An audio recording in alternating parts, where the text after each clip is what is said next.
Hello everybody, welcome to MSI, which stands for Murders She Investigated. I'm Zoe.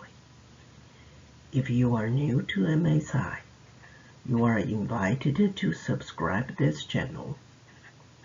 In this video, we are going to look into the various accounts of when Malaysia lost contact with its MH370. We know MH370 disappeared on March 8th of 2014. If one pursues further and asks at what time the contact was lost, the answer is not so straightforward. There have been 6 versions regarding when contact was lost. 5 of them were officially claimed. Version 1 was 240, claimed by Malaysia Airlines on March 8, 2014. Malaysia Airlines claimed 240 5 times. Nonetheless, version 1 lived for less than 12 hours. In the late afternoon of March 8th, Malaysia Airlines changed its mind on 240, but was not sure what to claim. As a result, its 19-20 minutes statement was silent on the time contact lost. This silence was version 2. Version 3 was 130. It was also claimed by Malaysia Airlines. The claim was made at 2 o'clock of March 9th, while the country was asleep. During the day of March 9th, the chief of the Malaysian Air Force appeared at the 13 o'clock press conference. The chief said that the military radar might have observed MH370 made an air turn back. This statement immediately grabbed the public attention. No one bothered to pursue Malaysia Airlines further to find out why it kept changing its time of contact lost. There were 2 things interesting at the 13 o'clock press conference. One was that the chief claimed the Air Force was working with the international agencies to make sense of the civil and military radar recordings. In other words, there were international agencies present at Kuala Lumpur investigating MH370 incident. The other thing interesting was a Western reporter asked the chief how much of an air turnback in terms of kilometers the military radar observed. Just as the chief was about to answer the question, the head of the Civil Aviation Authority jumped in and said that the government was still looking into it. 3 days later, on March 12th, the chief of Malaysia's Air Force said there was a possibility that the military radar, quote, last saw, unquote, MH370 above the Malacca Strait at 02:15 minutes. This 02:15 minutes became version 4 of contact lost. According to the 2018 MH370 final report, the military radar observed MH370 flying in the sky above Malacca Strait heading towards waypoint MEKAR at 02:22 minutes, 10 nautical miles after waypoint MEKAR. MH370 flew out of the military radar range and disappeared. This made 2:22 minutes, version 5 of contact lost. Of the 5 official claims, it can be assumed that each one superseded the previous one. This makes the last claim of 2:22 the most, quote, reliable, unquote. If so, one wonders, how could Malaysia Airlines claim 240 in the first place? Note that Malaysia Airlines was so sure about 240 and claimed it 5 times on March 8th.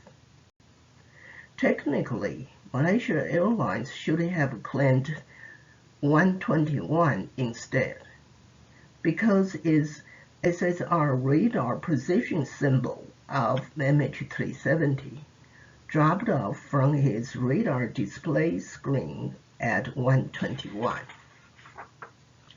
In other words, Malaysia Airlines knowingly misled the public by claiming an incorrect time again and again. But why? What was there to gain by claiming 240? Recall the last video, Malaysian Air Force planning inept. Based on the keyword friendly and the radar technology, a logical conclusion is that the diversion of MH370 was a part of a pre-planned secretary military action. To hide the secret from the public, Malaysia Airlines claimed it lost contact with MH370 at 2:40, hoping to pass the liabilities to countries down the flight path, namely Vietnam or Laos. God did not grant Malaysia Airlines the wish. Inmarsat detected the aircraft remaining airborne until after 8 o'clock on March 8th.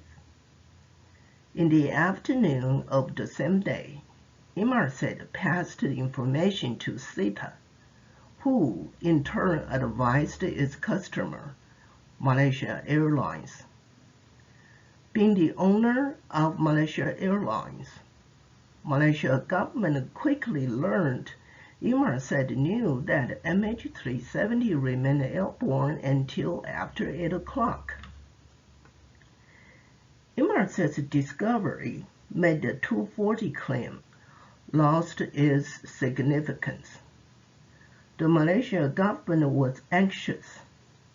How did Inmarsat know that? What else did Inmarsat know? Did Inmarsat know where MH370 had been and the whereabouts of MH370 at the end? Malaysia Airlines quickly assembled a Go team in Kuala Lumpur. They were to board the next flight to Beijing. The Go team was made up of mostly caregivers and volunteers. Malaysia Airlines claimed the Go team was to assist the family members of the Chinese passengers. This claim was a bit odd. There were 13 other nationals on board MH370, but Malaysia government only sent a Go team to China. One might argue that it was because 2/3 of the passengers on board MH370 were Chinese. But one could also argue that the Go team was to camouflage a secret Malaysian delegate who was to discuss the unexpected situation with Beijing's Communist Authority. The anxiety made Malaysia Airlines kept its lips tight.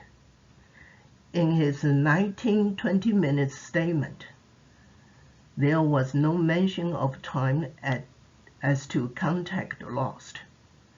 As far as the Malaysian government was concerned, the goal remained unchanged. It was to hide from the public that the diversion of MH370 was a part of a pre-planned secret military action. Before finding out what Inmarsat had on MH370, it was prudent to control public information. Any information released should stick to the truth to the extent possible, as long as the ultimate goal was preserved. After hours of debating, Malaysia Airlines changed the time from 2:40 to 1:30. Although the revised time was again a misinformation, it was only 9 minutes away from the truth. Meanwhile, Malaysia still hoped to pass the liabilities to Vietnam. The hope did not materialize because none of the Western agencies present at Kuala Lumpur nodded.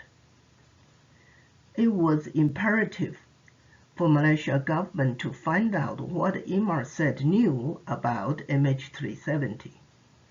Malaysia government released drops of truth, 1 drop each time, as lures to make the Western agencies to volunteer more on what they knew. On March 9th, the chief of the Malaysian Air Force appeared at the 13 o'clock press conference.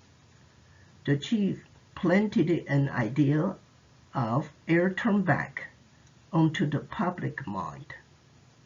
Public attention shifted from Malaysia Airlines to Malaysia military, hoping the military could help locating the missing aircraft. Version 4 and 5 were both from Malaysia military radar data, so claimed Malaysia officials. Speaking of version 4, when the chief of Malaysia's Air Force claimed 215, he said the aircraft was above the Malacca Strait. Note that he did not provide a specific location. Given his profession, the omission had to be intentional. In 2018, the MH370 final report offered 222 as the time MH370 was last seen in Malaysia. It says that at 2:15, the military radar observed MH370 flying in the sky above the Malacca Strait, heading towards waypoint MEKR on airway N571. At 2:22, 10 nautical miles after waypoint MEKR, MH370 disappeared from the military radar screen. Is the statement regarding 222 credible? There is a figure on the screen showing the MH370 flight path. Notice the 4 points in red. Find point 4. It is the referenced location at 222. Should Malaysia's radar system lose track of any aircraft at that location? Let's look at another figure on the screen. It is Malaysia's radar coverage chart of Kuala Lumpur Flight Information Region and the Kota Kinabalu Flight Information Region. Flight information regions are dedicated by ICAO and referred to as FIR, F-I-R, for short. Malaysia's FIR was shown as areas with diagonal lines. Compare this chart with the previous figure of flight path. It is easy to see that the referenced 222 location is well within FIR Kuala Lumpur. Being a member of ICAO, Malaysia's radar system should have covered the entire dedicated FIR. The only way an aircraft could manage to avoid radar detection was flying very low. If so, it would alert people on the ground and or at sea. In other words, MH370 should not disappear at the 222 location, one way or the other. We have now discredited all 5 official versions of when Malaysia lost contact with its MH370. There is one version left to consider. On page 246 of the MH370 final report, there is a chronology of ATC activities. Find entry 22. It says that at 5:20, Captain X, name redacted,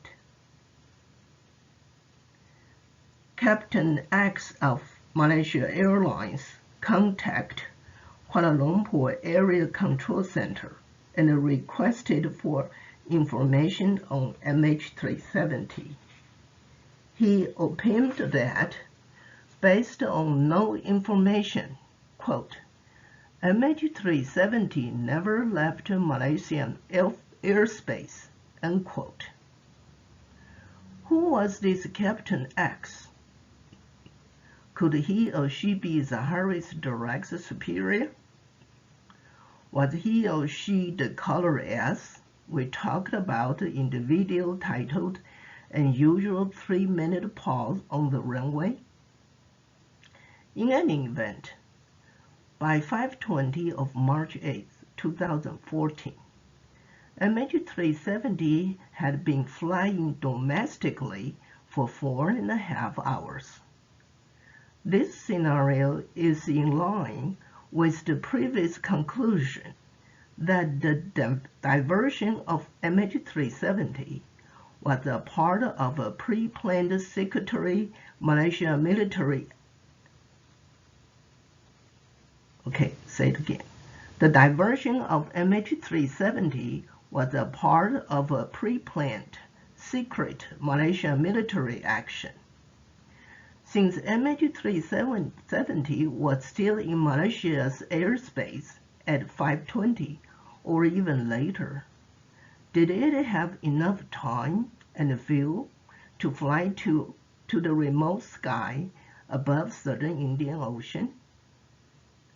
This is all on the 6 accounts of contact lost.